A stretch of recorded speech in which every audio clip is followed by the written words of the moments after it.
Alhamdulillah. Thank you, brother Dr. Abdul Ahmed. He is the president of Hikmat Youth Egypt, and he is also the joint secretary of IFSU. Thank you very much, Dr. Abdul Ahmed. Now, সম্মানিত উপস্থিতি, ফিলিস্তিনের নির্যাতিত নিপীড়িত আমাদের ভাই এবং বোনদের প্রতিনিধি হিসেবে এই পর্যায়ে আমাদের আজকের এই সদস্য সম্মেলনের বক্তব্য রাখবেন ডক্টর আশরাফ আওয়াদ। তিনি ইসলামিক ওয়ার্ল্ড ইউথ ফোরামের সম্মানিত সভাপতি। Now I would like to request doctor Ashraf Awad, the president of Islamic youth, please come here and deliver your speech.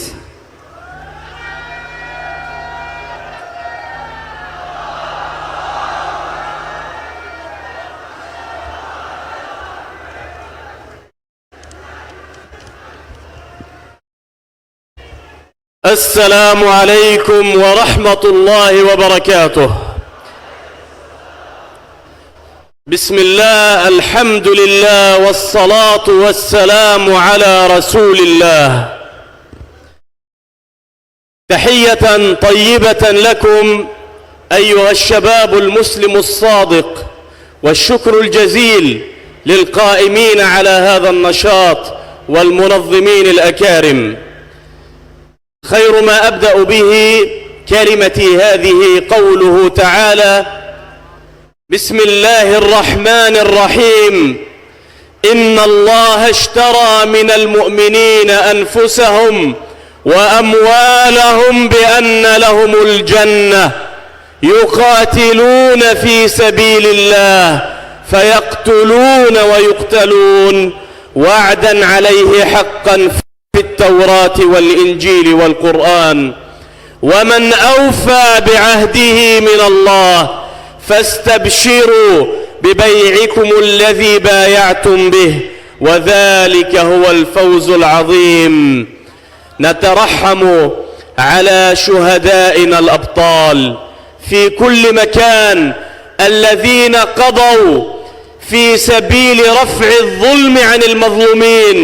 نترحم على شهداء بنغلاديش، نترحم على شهدائنا في فلسطين، نترحم على قادة هذه الأمة، على الشهيد إسماعيل هنية والشهيد يحيى السنوار، 50,000 شهيد مضوا منذ انطلاق معركة طوفان الأقصى المباركة.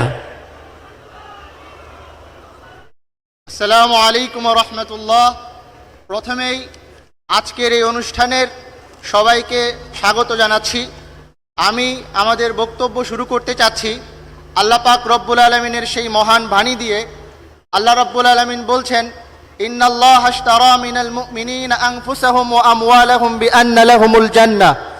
আল্লাহ মুসলমানদের জান এবং মাল কিনে নিয়েছেন জান্নাতের বিনিময়ে। এই ওয়াদা আল্লাহ পাকের পক্ষ থেকে সত্য ওয়াদা। এই ওয়াদা এসেছে তাওরাতে, এই ওয়াদা এসেছে ইনজিলে, এবং যারা এই পথ অবলম্বন করে এটাই চূড়ান্ত সফলতা।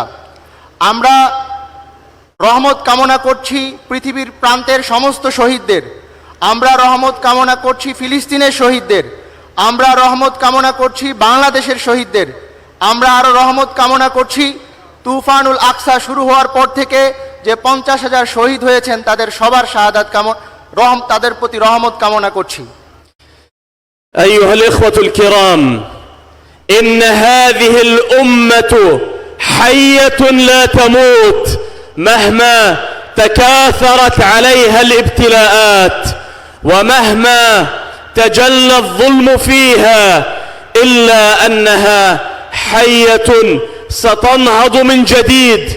إذا أردت أن تعرف معنى حياة هذه الأمة، انظر إلى أهلنا الصابرين الصامدين في قطاع غزة، انظر إلى هؤلاء الذين يتضورون جوعا منذ أكثر من عام، الذين يذوقون ويلات الألم والفقد، الذين فقدوا أعز ما يملكون من أبنائهم وأهلهم، وشلالات الدماء في غزة لا تزال تنهمر، ودماؤنا لا تتوقف هناك إلا أنهم يأبوا الاستسلام لأنهم يعلمون أنهم في الصف الأول وأنهم في رأس حربة هذه الأمة يدافعون عن دينها وكرامتها ومقدساتها এই উম্মাহ জীবিত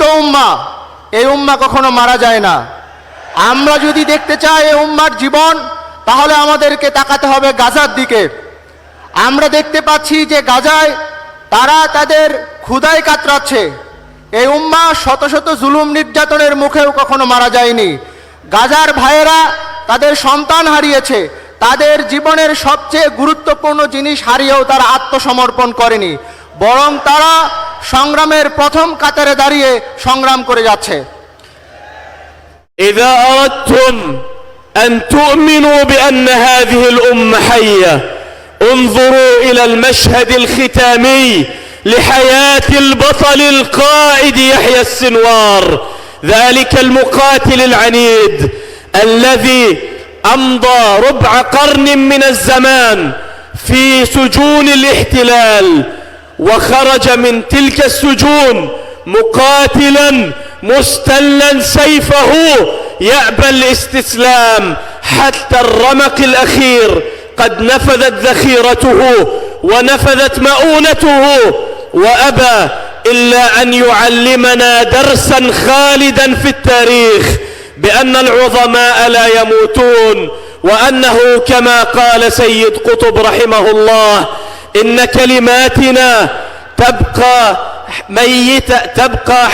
ميتة لا حراك فيها أعراسا من الشموع، فإذا متنا لأجلها عاشت وانتفضت بين الأحياء والأحياء لا يتبنون الأموات. আমরা যদি এই উম্মতের জীবন দেখতে চাই, তাহলে আমাদেরকে তাকাতে হবে শহীদ ইয়াহিয়া সিনওয়ারের দিকে, যিনি তার জীবনের গুরুত্বপূর্ণ অংশ জেলে কাটিয়েছেন, জেল থেকে বের হয়েছেন সংগ্রামী হিসেবে। এমনকি তিনি তার শাহাদাতের আগ পর্যন্ত তার হাতে থাকা শেষ বিন্দু দিয়ে তিনি লড়ে গেছেন এবং তিনি এক শিক্ষা দিতে চেয়েছেন উম্মাকে। আমরা যদি এই উম্মতের জীবন সম্পর্কে জানতে চাই, তাহলে আমাদেরকে স্মরণ করতে হবে শহীদ সাইয়েদ কুতুবের কথা। তিনি বলেছেন, আমাদের কথাগুলো, আমাদের শব্দগুলো মৃত, এই শব্দগুলো তখনই জীবিত হয়ে ওঠে যখন এই শব্দগুলোর জন্য আমরা মৃত শাহাদাত বরণ করি। আমাদের শাহাদাতের মধ্য দিয়ে আমাদের শব্দগুলো, আমাদের দাওয়াতগুলো জীবন্ত হয়ে ওঠে।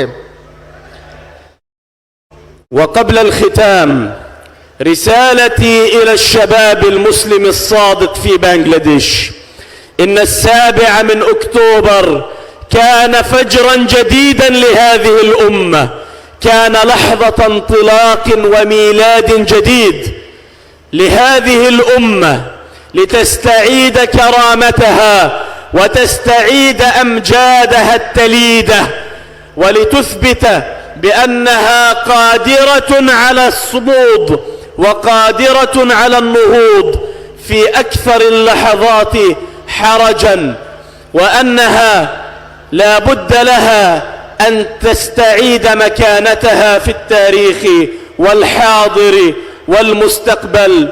كونوا مؤمنين بأن سبب الظلم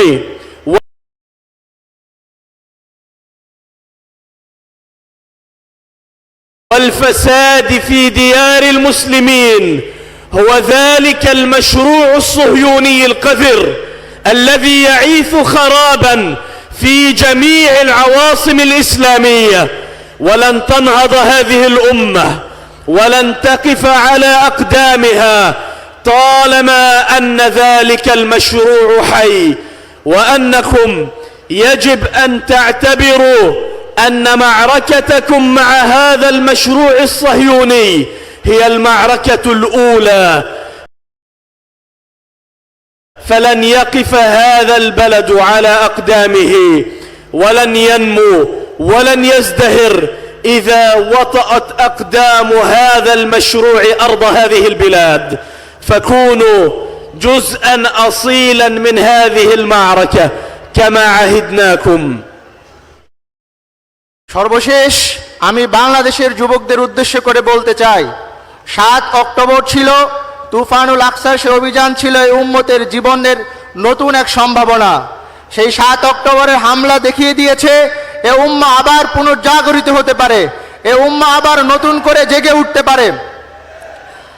সুতরাং হে মুসলমানেরা, আমাদের উচিত আপনারা মুমিন হন, আপনারা বিশ্বাসী হন। আমাদের মাথায় রাখতে হবে আমাদের যে যুদ্ধ, এই যুদ্ধ হচ্ছে ব্রিটিশ জায়নবাদের সাথে যুদ্ধ। এই জায়নিদের সাথে যুদ্ধ, তারা মুসলমানদের প্রত্যেকটি শহরকে কলুষিত করে ফেলেছে। সুতরাং আমাদের উচিত এই যে যুদ্ধ চলছে, এই যুদ্ধের প্রথম কাতারে শামিল হওয়া, এবং আমাদের প্রথম যুদ্ধ হওয়া উচিত এই জায়নিদের সাথে যুদ্ধ।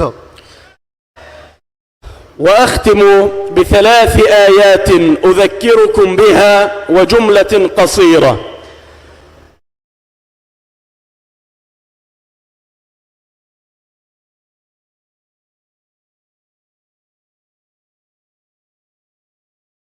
أذن للذين يقاتلون بأنهم ظلموا وإن الله على نصرهم لقدير وإن الله على نصرهم لقدير.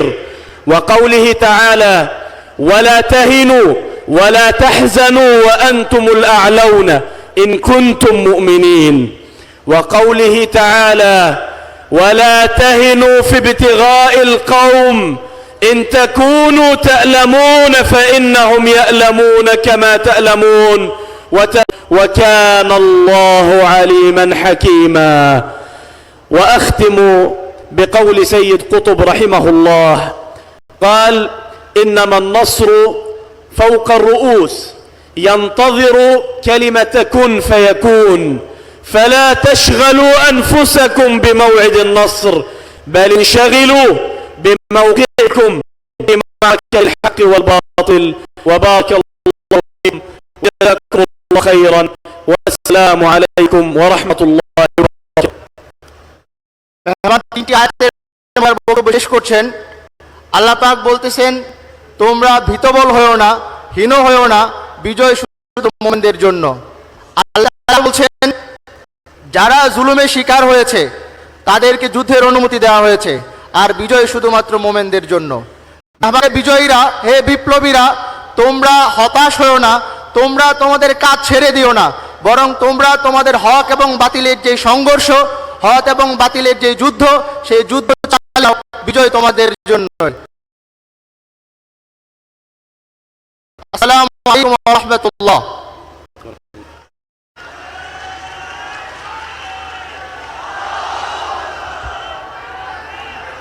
Alhamdulillah, thank you, brother Dr. Ashraf Awad, the President of Islamic World Youth Forum.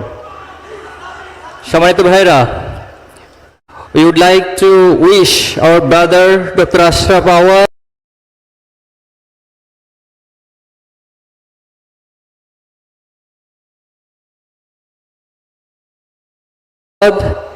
and our Muslim brothers and sisters of Palestine. আপনারা আমার সাথে সবাই স্লোগান দিবেন, free free Palestine, free free Palestine, free free Palestine, free free Palestine. ইনশাআল্লাহ ফিলিস্তিনবাসী একদিন মুক্ত স্বাধীন মুসলিম উম্মার নেতৃত্ব দেবে ইনশাআল্লাহ তাআলা। সম্মানিত উপস্থিতি, এই পর্যায়ে আমরা রাজনৈতিক নেতৃবৃন্দের